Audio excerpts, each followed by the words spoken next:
Good morning and welcome to Business Insights. I am Alfreda Ambe-Bassi. This morning, we embark on an exciting journey to explore the boundless opportunities that lie ahead for Nigeria in the world of trade and retail. As the nation's economy continues to evolve, we uncover the regional prospects that promise growth and prosperity for businesses and consumers alike. Before that, let's give you the major business updates and market trends after this break.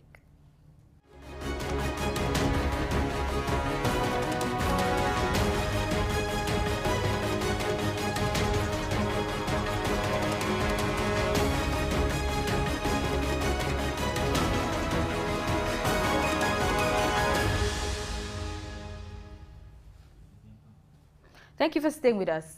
In Nigeria, the Economic Community of West African States, ECOWAS, has announced that construction of the 1,021-kilometer Abidjan-Lagos Highway project will begin in January 2024.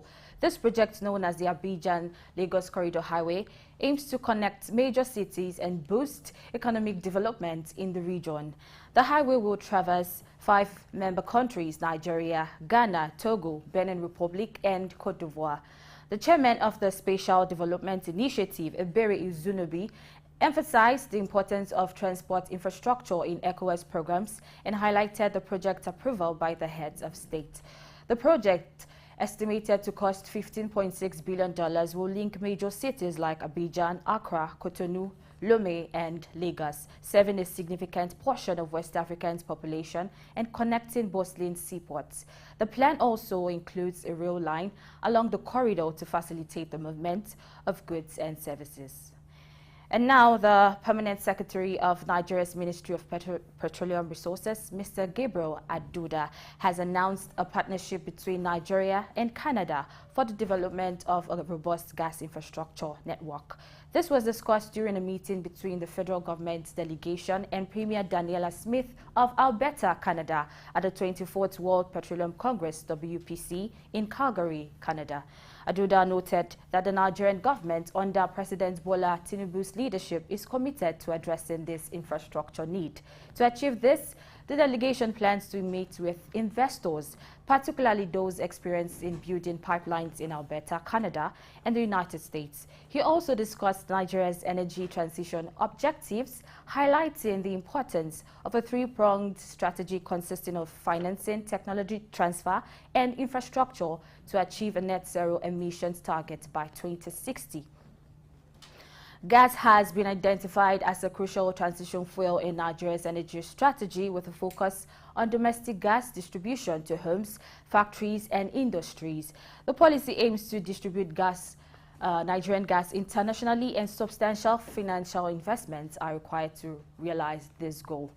The 24th WPC has attracted a significant number of visitors, delegates, and exhibitors from various countries, demonstrating the global interest in energy and petroleum-related discussions and opportunities.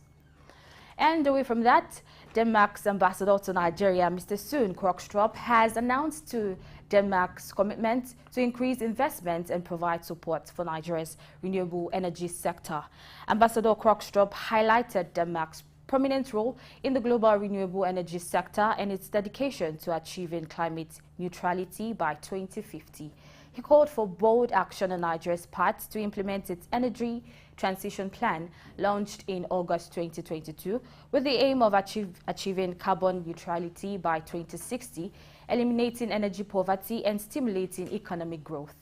Denmark's commitment to supporting Nigeria's green energy advancements includes investments, cooperations, collaboration, and government-to-government partnerships.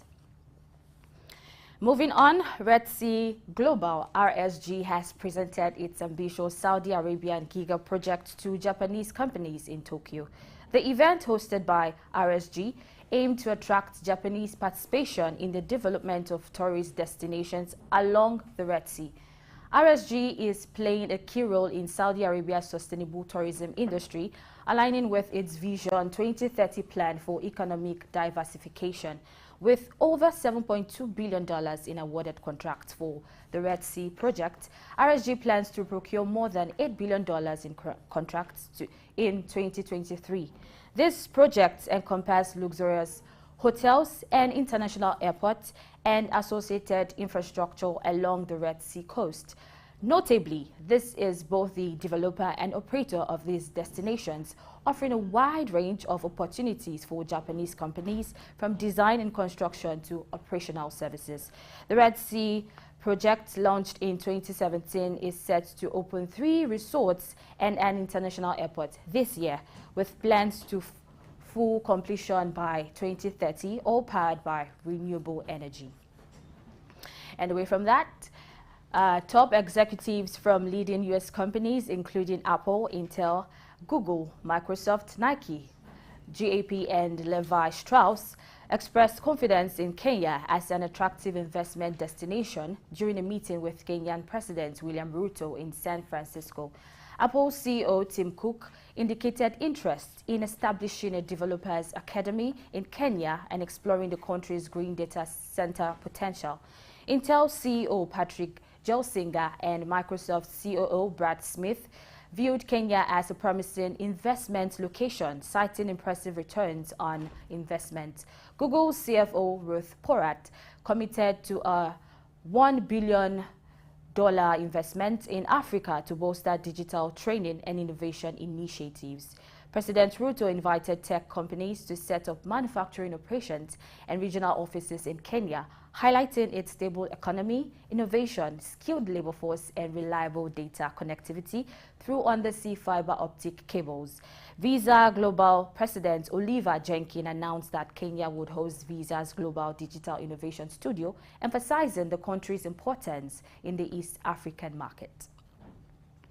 And now the UAE's recent sovereign bond issuance of $1.5 billion has been hugely successful, attracting more than $7.4 billion in bids, making it oversubscribed by 5 times. This reflects strong demand from domestic, regional, and international investors and underscores the UAE's growing appeal to foreign investors. The 10-year bond, maturing in September 2033, offers a yield of 4.917% with a 60 basis point spread over U.S. Treasuries. Notably, about 45% of investors were from the Middle East and various sectors, including banks, fund managers, pension funds, central banks, and the insurance sector participated in the allocation. The bond will be listed on the London Stock Exchange and Nasdaq Dubai.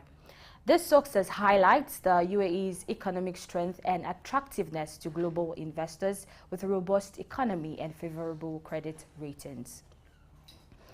And so China's wedding industry, valued at nearly $500 billion, is grappling with a significant decline as fewer couples choose to tie the knot.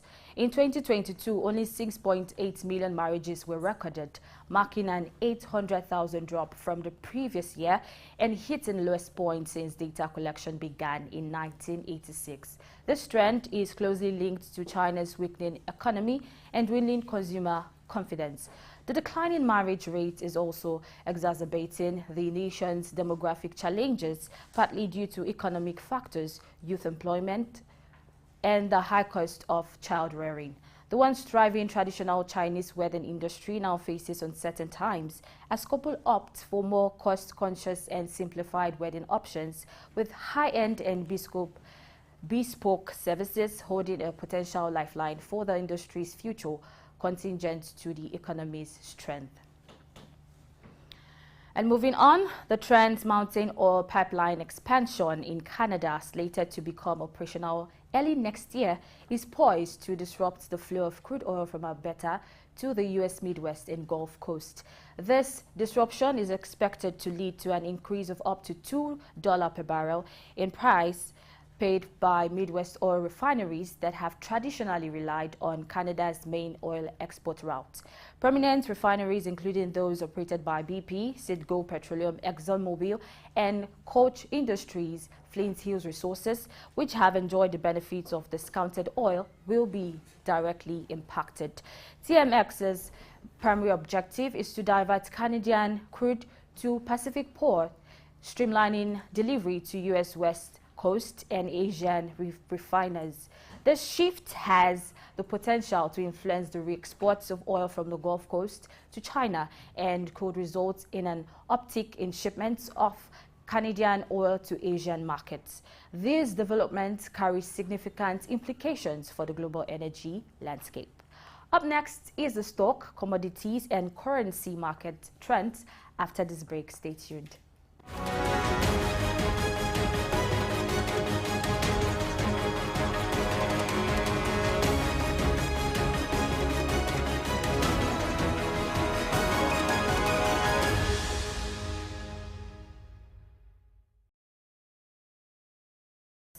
At the conclusion of today's trading session on the Nigerian Stock Exchange, a total of 676,736,140 shares were traded in 7,659 deals, amounting to a market value of 5,893,547,003 naira and 50 kobo.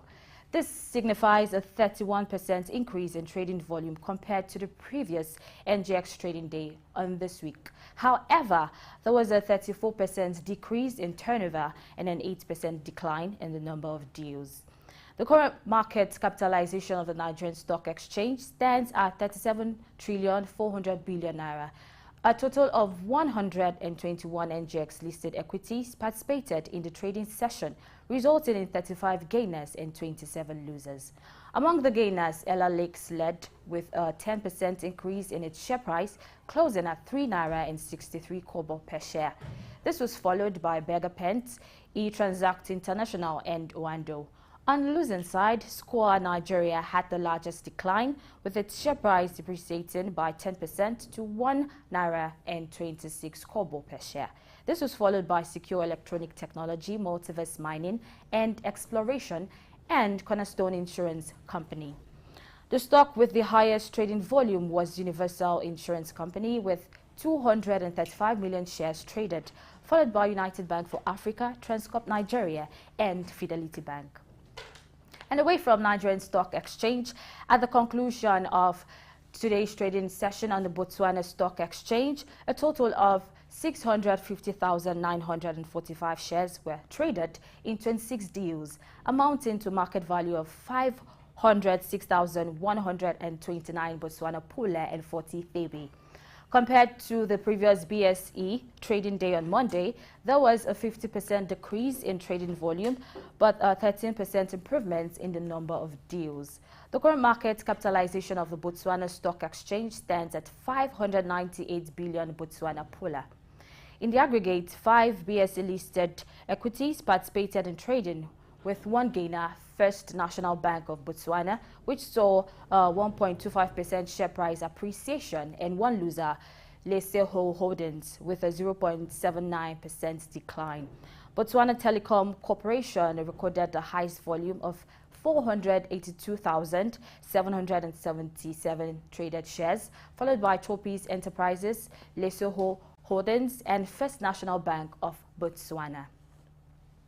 We turn to commodities, where wheat is currently holding steady at 585.50 US cents per bushel. Gold is $1,931.29 US dollars per troy ounce. Silver is currently valued at $23.15 per troy ounce. Copper is trading at $3.71 per pound, while Brent crude is currently priced at $94.65 per barrel. In today's financial markets, the Central Bank of Nigeria has announced the following official exchange rates. The US dollar is being bought at 770.271 naira and selling for 771.271 naira.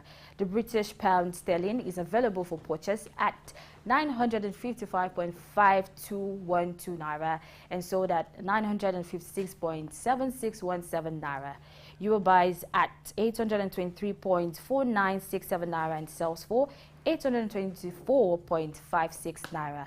While in the parallel market, the US dollar has been sold for 957 naira and bought for 965 naira. The British pound sterling is sold at 1,250 naira and purchased at 1,230 naira. The euro is available for purchase at 1,015 naira and sold for 1,025 naira. That is all we have for you today on Business Insights. Join Grace Komolafe on the journey into the dynamic landscape of commerce and discover how Nigeria is positioning itself to be a powerhouse in the global market space. I am Alfreda Ambebasi. Keep watching Business Insights.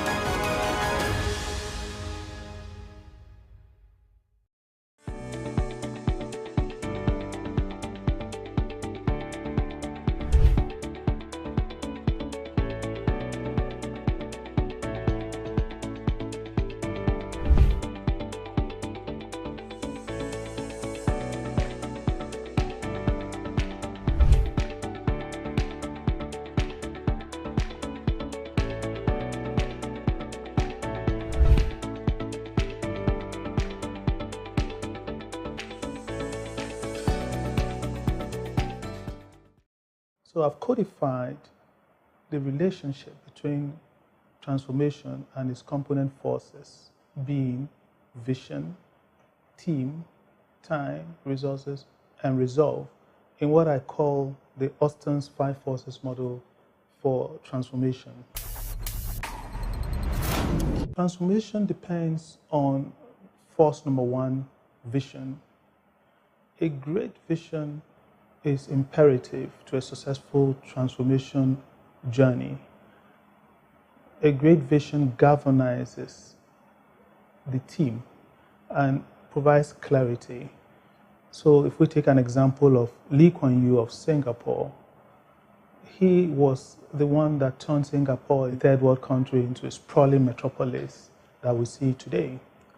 And he's saying that even the impossible can happen, encapsulate the strength of vision.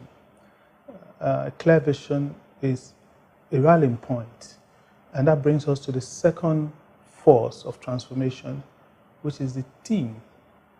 Successful transformation depends on a team that is both strong in attitude as well as in aptitude.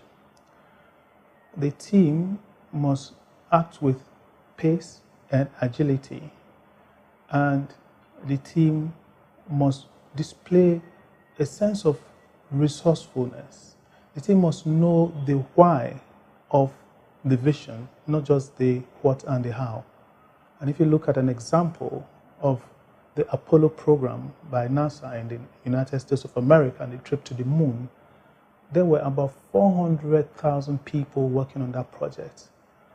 But what typifies the team was the 3 people, Neil Armstrong, Michael Collins, and Buzz Aldrin, and the resourcefulness and the agility that they brought to the project. That's what we describe as a winning team. The third force of transformation is time. The whole effort of the Apollo project would have been futile if the Soviet Union had gotten to the moon before the Apollo project could make it. So time is one of the critical constraints in terms of a transformation project, but timeliness as well, because we must be sure that the idea's time has come. There were many ideas that fell short at launch because it was just not the time for it. Netflix has proved the point. Amazon has proved the point. The fourth force in the transformation journey will be resources. And whilst resources are not infinite, we have to provide resources in the right measure to prosecute the vision. So the Apollo project was achieved by spending over 25.4 billion in those days money, which is an equivalent of about 152 billion of today's money. And whilst that is quite humongous, it matches the size and ambition of the vision.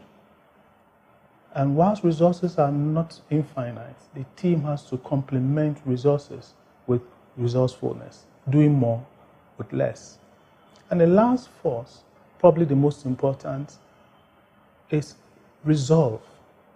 Resolve is the will to win. Resolve it is that made Thomas Edison discover the electric light bulb after 6,000 failed attempts. And it is resolve that made an obscure team like Leicester City in the English Premiership League win the 215th, 216th league title, despite the fact that they were recently promoted from the division below. The tenacity to win, the will not to give up, to go all the way. So, ladies and gentlemen, in this life going forward, in your transformation journey, see how you stack up against these 5 forces.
Business Insight. And thank you, Afreta, for the update on business and market trend. I am Grace Komalafe. Today we shall be speaking on the topic exploring regional opportunities for Nigeria in trade and retail. Of course, there are some specific trans-border regional opportunities for Nigeria, definitely, such as exportation, importation, e-commerce, retail, and the likes. But to capitalize on these opportunities, I think businesses need to be aware of challenges involved. And to be having this, this conversation today, I have with me an in-house analyst. Yes, he's an in-house analyst, in the person of John Rogers Chooks. I'm glad to have you here this morning on the show. Good morning. Thank you very much. Thanks for having me. Good morning. Good morning. Okay, so we've been having this conversation on cross-border regional opportunities for Nigeria. So it's a continuation. So this time around, we are looking at trade and retail. So like I said earlier, Nigeria trans-border regional opportunities in trade and retail, they're quite much, right? And it has the potential to boost the country's economy significantly. Even as a member of Economic Community of West African States, ECOWAS, you know, there's this agreement that allows movement of goods and services, you know, across borders. So, yes. So I'd like to start with this question. What diplomatic effort and partnership with regional economic organizations like ECOWAS, you know, can Nigeria pursue to promote trans-border trade in commodities and ensure a favorable trade environment? Okay, thanks. First, let's get this straight. Once we mention ECOWAS, people look at Nigeria as a big brother. They look at Nigeria as we should be the ones sacrificing and giving more. But let's also, and we use the word selfish, let's also know that we have a population of over 200 million people that need to, not to be fed, but that need to thrive and survive and do well. So if we are relating with any country, we are relating with them based on give and take, and not just Nigeria sacrificing this and that. So diplomatically, whoever is representing Nigeria in that body or in that body should put Nigeria first.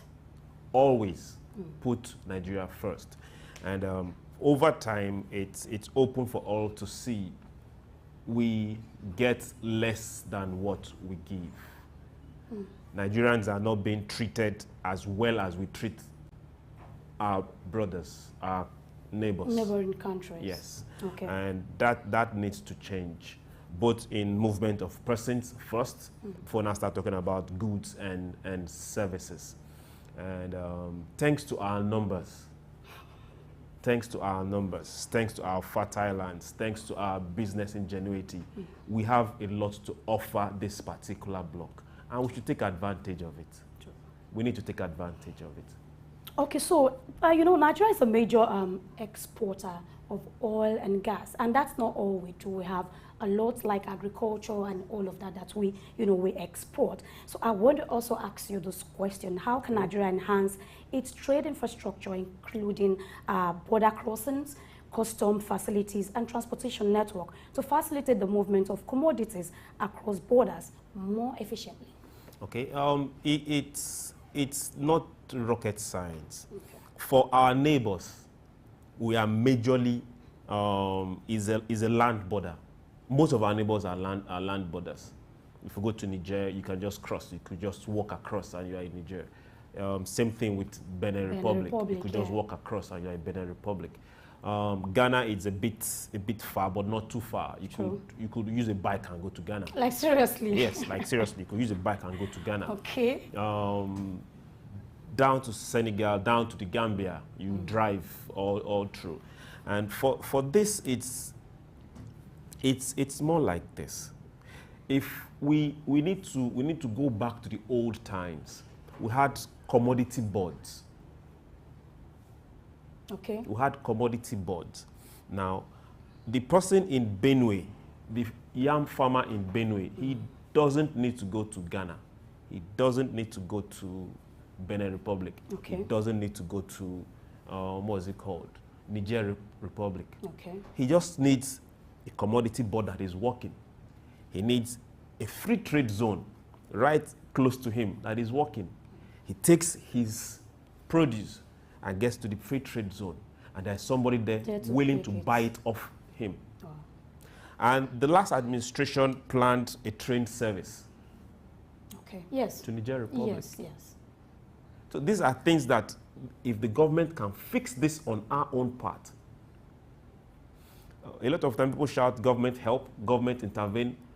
If each family can take care of themselves, you have less problem for the government. True, true. So if each family can produce something from a farm, or produce, be it technology-wise, be it byproduct from any of the raw materials around, people will look less on oil. People will leave oil for government to go make foreign exchange. Okay. Okay, so, you know, Nigeria imports a wide range of goods, like almost everything. Everything, you know, right from your wardrobe, your cushions, kitchen utensils, everything. To toothpick, you know, everything. But of course, you know, like I said, you know, also consumer goods, machinery, and equipment, right? So, what strategies can Nigeria employ to mitigate potential risks associated with cross-border trade in commodities such as price fluctuations, security concerns, you know, and regulatory uncertainties? Okay, for our peculiarities also affect our neighbors. That's the good part. So we need to take advantage of it. Now, most of our neighbors, if not all, are not as industrialized as Nigeria. Good. So if we are importing machineries, these are things that we need to look at.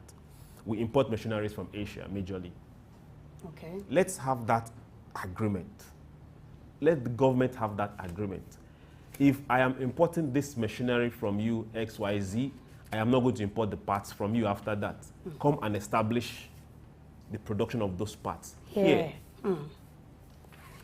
Some years ago, we had pan. Okay. And the government agencies were majorly importing pan products. That's Pojo. Pojo. What did the government do? Government told Pojo, come and establish the plants here. Unfortunately, those plants are dead. So the same thing can happen. For most machineries that we're importing here, the government can insist, no problem, we will import, but your parts must be produced here. That way, if this happens, our neighboring countries will patronize us. True. We import the technology, they patronize us. Okay. That works. That's a win-win for everybody. Okay. So in addition to trade of commodities, I think Nigeria can also take advantage of tourism and all of that. We can expand our trade services in tourism, education, healthcare, and all of that. So I like to ask you, what specific cultural, historical, or natural attractions can Nigeria promote, to attract tourists from neighboring countries? And how can these attractions be developed and marketed effectively? We have a tourism board.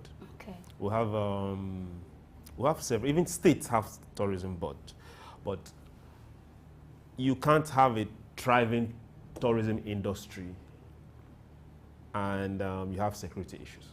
Okay. These are two things that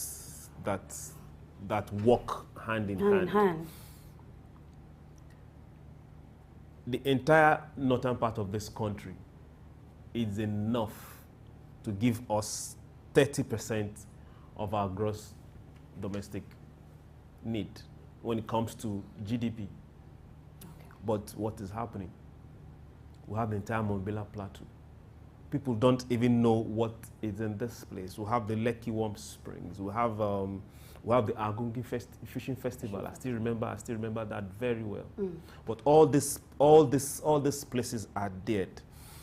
I will say this: government has no business in doing that business. Can you take that again? Government has no business in doing yes, that business. So yes, how do you yes. mean? Now, leave tourism to private entrepreneurs. Let them push that business. So what government should do is create an enabling environment. One, make sure that there is security. Why should I go to Jos when I know I can't get to Jos? I'll be kidnapped on my way to Kaduna. I don't know if you understand. Yes, Why should I go all the way to Wiki when I know that the forest there, I'm not sure of coming back? So if me that is in Nigeria, I don't want to go, so why should somebody from outside this country come? Okay, so talking about security, I'd like you to specifically mention some measures that you think government could take to, put things in order at least.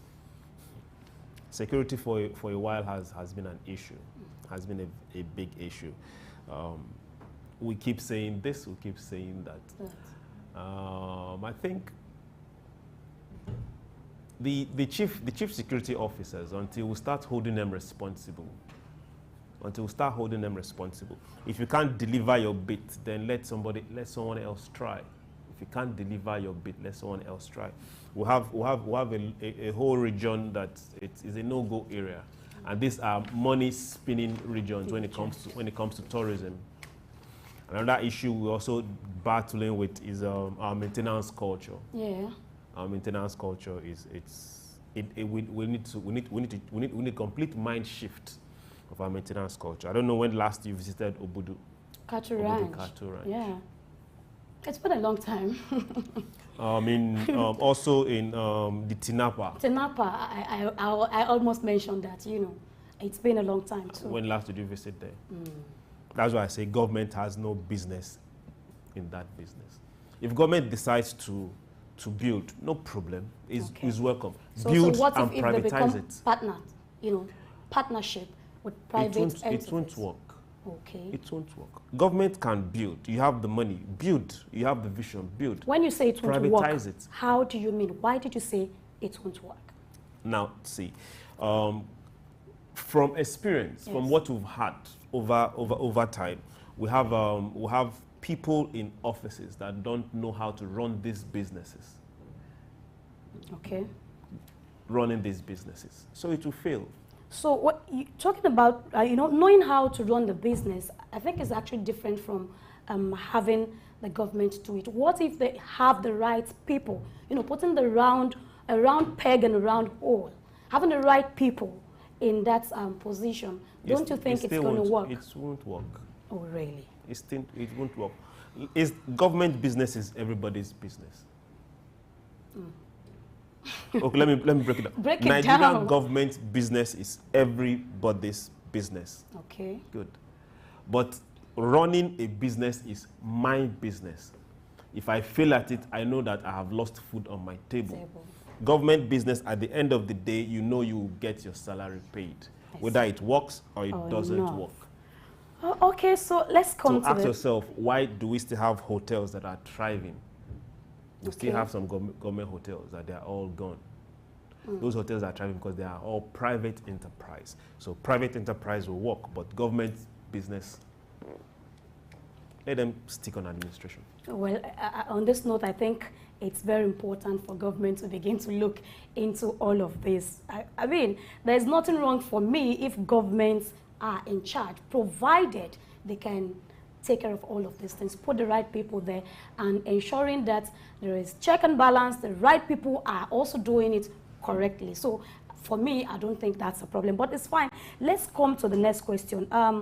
Let's talk about cross-border tourism initiatives. So what are the initiatives and partnerships that Nigeria can establish with neighboring countries to encourage joint tourism package and regional travel?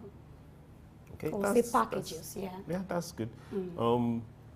Sometime last year, I can't remember when, we had the Brazilian ambassador come to Nigeria to promote the Brazilian Carnival. Yes, I remember. As of last week, there were still some promotions for a Brazilian Nigerian Arts Festival, script, right, as of last month. Not quite long, the UK Carnival, the Nottingham Carnival was being promoted in this country. So see the distance. So there is a lot we can achieve with our neighbors if we really want to do that. One thing is the willpower, then to follow it up. We have the numbers. Before we start looking for people to come in this way and bring the hard currency, if half the people living this country to go enjoy facilities and enjoy tourism outside this country decide to spend half the money they're spending outside here. Yeah. So you just guess. I don't know if you understand. Yes, Before now do. start looking for some people from China or from Europe to come here, let Nigerians spend. Let's spend our money here. Spend this money. Okay, so how about infrastructural investments, required to enhance the tourism experience, including hotels, transportations, tour operators, and all of that? So how can this be funded and managed? Okay. I mentioned about the TINAPA. Yes. I mentioned TINAPA. That's more like a case study. TINAPA was built by the government, the state government. State government, yeah. They had fantastic infrastructure there, from hotels to transport to everything you could talk about, anything you could leave this country for and go spend time was. All right, Chooks, I think we need to go on a short break now. When we come back, we'll take it from this very topic where we stop. We'll be right back.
Welcome back, and thank you for staying with us on Business Insight.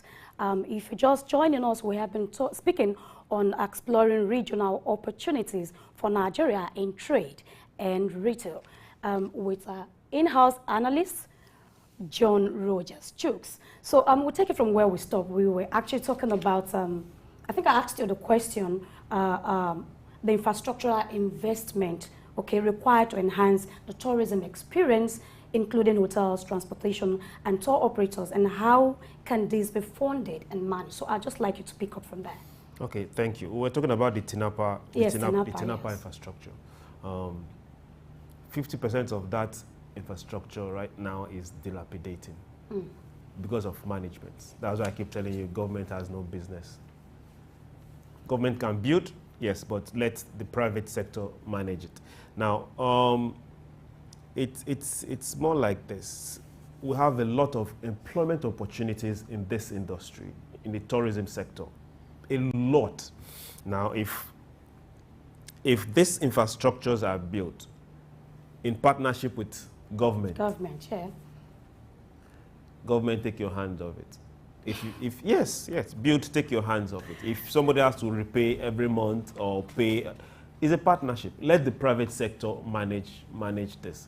Across board, there are some countries you go to, you don't get to see like big hotels, but you see people open their homes, and you pay to live in someone's house. They have a basement. You travel to someone's country, you go to some suburbs in Canada. It's the basement or somebody's house. That's where you live, and it's normal.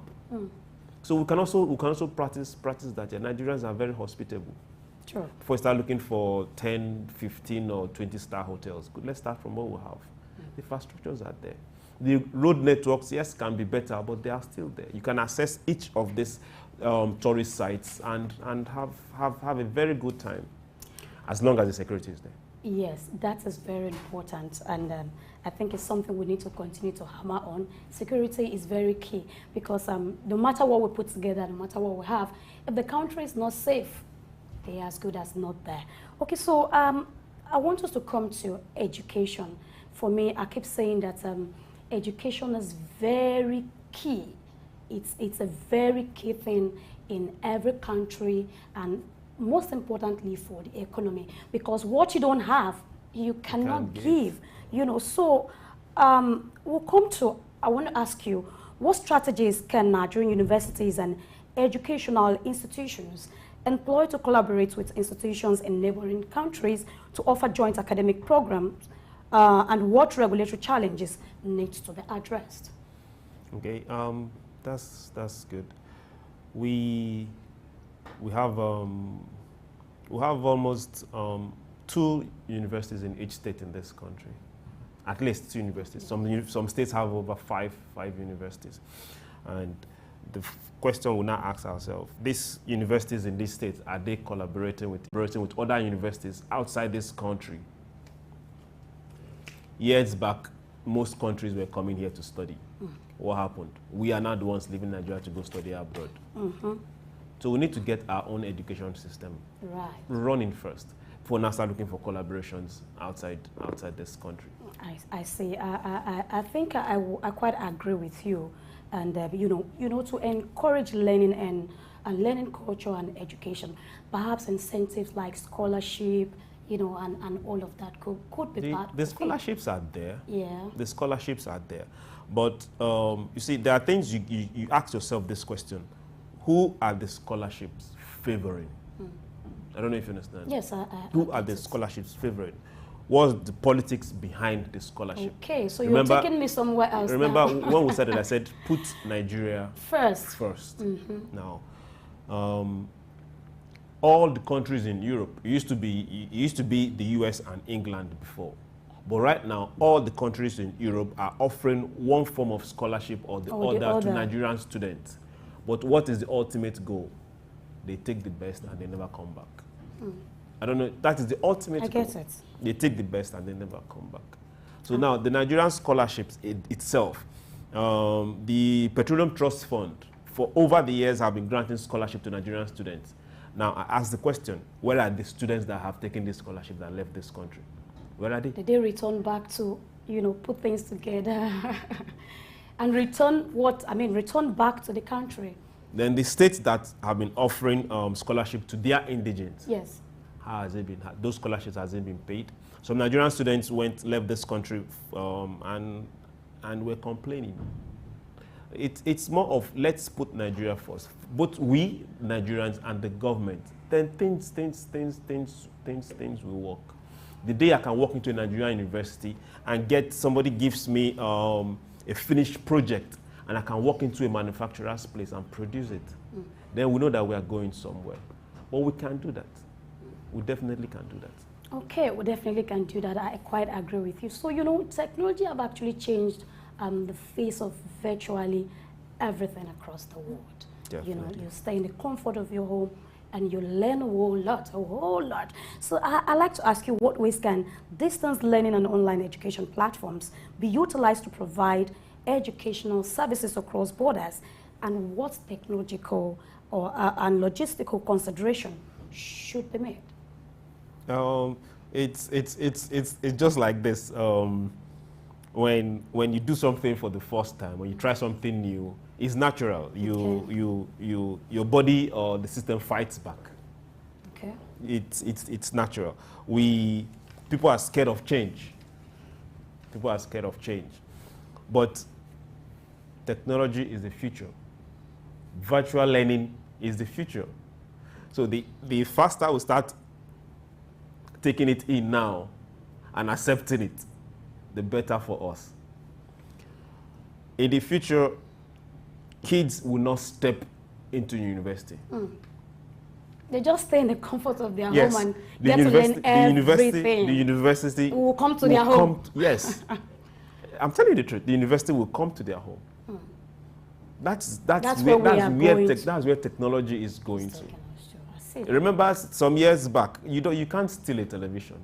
You can't. It will take 4 or 5 people to carry the television. So how do you want to steal it? But in the future, you don't even need to buy the television. You have a phone, you have a television already. So education, it's fast-paced. So Nigerian education system, we need to embrace it. A lot of schools have started that already, and that is very good. You have e-learning portals in schools. That is also very good. And we have open universities now. Yes. That is very good. Obasanjo is also a graduate of Open University, mind you. And he became the president. So that's okay. So earlier you mentioned Nigerian getting scholarships abroad, and when they go, they don't come back. A lot of them, we won't say 100%, but most times they just stay back and just continue to live their life out there. I think it's high time we begin to think of also bringing people from across countries into Nigeria, especially into our educational system. Let them also come and learn and all of that. So for that, I'm going to ask you, how can Nigeria expand scholarship programs and incentive to students from neighboring countries? And what impact can this have on educational exchange and regional integration? The government is doing that already. Okay. See, the sad thing is that some of the good things the government is doing, they don't get to talk about it. Okay, so the real thing they should talk about, they're not talking about. Okay, so when you say this, out there, at least I have families, friends abroad, they will tell you that half of the class are Nigerians. You get it? Half of the class are Nigerians. But here in Nigeria, you hardly see a white man in the class. So when you say they are doing that already, I'm not talking about white men, no. I'm not talking about Caucasians. Okay, white, black. When you see someone, most often, when you see someone that's not a Nigerian, to some extent you can tell. Either a Ghanaian, either from Chad, Niger, you can tell. Okay. So when you go to other countries, like I said earlier, you can say these people are Nigerians. But here in Nigeria, we hardly see a lot of them in the classroom. How can we make that happen? 2 past South African presidents schooled here. Okay. Do you know? Do you know? So, yes. So we are, we are talking about now. Lots of students from Cameroon still come here. There's this particular clip a friend of mine sent me a while ago. They cross through Obudu and they come to Nigeria. Yeah, and they school there. No, you can't separate them. You can't say this is Nigerian or this is Cameroonian. It's happening. It's a norm. Same thing to those that residing between the borders of Niger and the neighboring states. Okay. It's normal. It's us now taking it to the next level. Where we have high institutions having slots, open slots for kids from those places. And mind you, Nigeria also sends Nigerians to go to the Francophone countries for internship in their schools. Yeah. They do that. Okay, so because of our time, I quickly want us to take maybe one or two more questions. Okay. And let's touch on healthcare.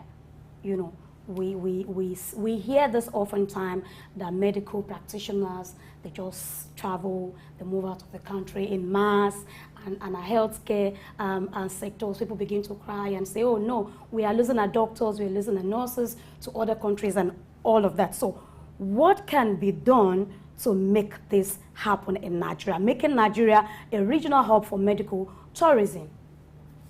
Okay, that's a very good one. I see it in two ways. Okay. Okay. Let me take, for example, Brazil. Brazil is the highest exporter of footballers. Have you asked yourself, okay, why are the footballers not playing in Brazil? I don't know if you understand. I do. Okay, I see it in that light. Now, Nigerians are complaining. Nigerians need to talk about it because maybe our health system is not a par. It's not working as much as we want it to. You get. But at the same time, the number of doctors and health personnel we produce in this country all can't stay here. Good. I am not happy they are all leaving. I'm not happy most of them are leaving. But let's also look at it in this way. They go to become better people, but I wish they were coming back, or a few of them were coming back, but that is not the case. The health system itself needs to change. The facilities needs to be upgraded. The remuneration also now needs to change. Then I can't stay. There's a normal saying, creativity migrates to where it's being appreciated. That is just what you're seeing here. Okay. Okay, also, let's take this last question, maybe one or two more questions, on the entertainment and media. You know, entertainment and media is quite wild. We have Nollywood, film industry, music, and other, forms of entertainment. How can this industry collaborate with counterparts in neighboring countries to effectively distribute content regionally? And what business models can support this collaboration? The major thing that will support for entertainment, the major thing that will still support it is technology. Okay. It's technology. Streaming has gone beyond borders right now, and acceptance of content it's something else. A lot of Ghana, for example, is difficult if you walk into a Ghanaian club or walk into a Ghanaian radio station. What you hear, 50% of the time, you hear Nigerian artists. But they are not complaining because they like it. Down this way to a lot of the beats we are having right now is South African. Okay. You don't get even strict. A lot of the beats we are having right now is South African. So it's something. It's a give and take. Now, how do we make money? What's the business? Yes. What's the business side of it? This is where the government needs to come in, because we've neglected that sector for a very long time, and there's a lot of capital in this particular business, and you can't make money where you don't invest in it. That's it. Invest in it. Okay. Get involved. All right. Thank you very much. Invest in it. Get involved. Thank you very much, John Rogers Souq, and I must say I appreciate your presence here today. Thank you. At this moment, that will be all on Business Insight for today. Until next time, I'm wishing you a wonderful time out there. I remain Grace Komalafe. Good morning.